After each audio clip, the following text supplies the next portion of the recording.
இருக்காங்க. ஒன்று அப்பாவுடைய பேர் சொல்லுவோம், இல்லை அம்மாவுடைய பேரை சொல்லுவோம், இல்லை யாரோ ஒருத்தருடைய ஃப்ரெண்டுடைய பேர் சொல்லுவோம். ஆனால் உண்மையிலே ரொம்ப வேதனை என்ன தெரியுமா? இதே ஜிஹெச் கவர்மெண்ட் ஹாஸ்பிட்டலில் போய் பார்த்தா கூட இன்னைக்கு சில நோயாளிகள் வந்து உனக்கு அட்டனண்ட் யார் இருக்கா அப்படின்னு கேட்டா யாருமே இல்லைப்பா, யாருமே இல்லைப்பா.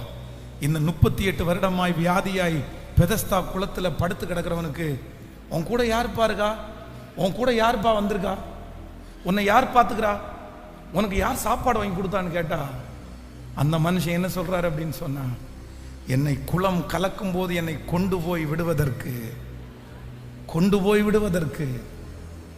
நான் முடமா இருக்கிறேன் ஆண்டவரே,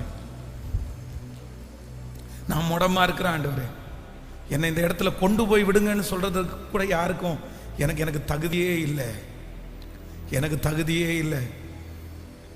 எனக்கு பிள்ளைங்க இருந்தும் நான் தனிமையா இருக்கிறேன், எனக்கு கணவனார் இருந்து நான் தனிமையா இருக்கிறேன், என் மனைவி இருந்தும் நான் தனிமையா இருக்கிறேன். என்னை கொண்டு போய் விடுவதற்கு யாரும் இல்லை, எனக்கு 5 ரூபாய் கொடுத்து இதை செய்யணும்னு சொல்றதுக்கு யாரும் இல்லை, என்னை தட்டி கொடுக்கறதுக்கு யாரும் இல்லை, என்னை முன்னாடி உந்தி தள்ளுறதுக்கு யாரும் இல்லை, பின்னாடி இழுக்கிறதுக்கு 1000 பேர் இருக்காங்க. அந்த கூட்டத்தில் இருக்கிற நிறைய பேர் மறைக்கிறதுக்கு நிறைய பேர் ஆயத்தமா இருக்கு. ஒருவேளை இந்த 38 வருடமா இருக்கிறவன், எப்பா நான் அற்புதத்தை தான் நான் பார்க்கலப்பா, ஆனா அற்புதம் நடக்கிறதையாவது நான் பார்க்கிறேன்ப்பா, கொஞ்சம் யாராவது வழி விடுவீங்களா? அந்த குளத்தை நான் பார்க்கட்டுமே, அந்த குளத்துல யார் விடுதலை யாரா நான் பார்க்கட்டுமே. ஆனா சுத்தி நிறைய பேர் மூடி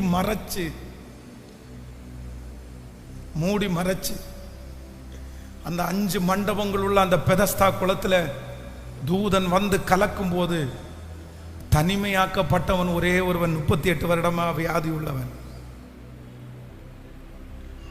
அதனாலதான் ஆண்டவராகிய இயேசு கிறிஸ்து அவனுக்கு அற்புதத்தை கொடுக்கும் போது கூட பக்கத்துல யாருமே இல்லைன்னு நினைக்கிறேன்.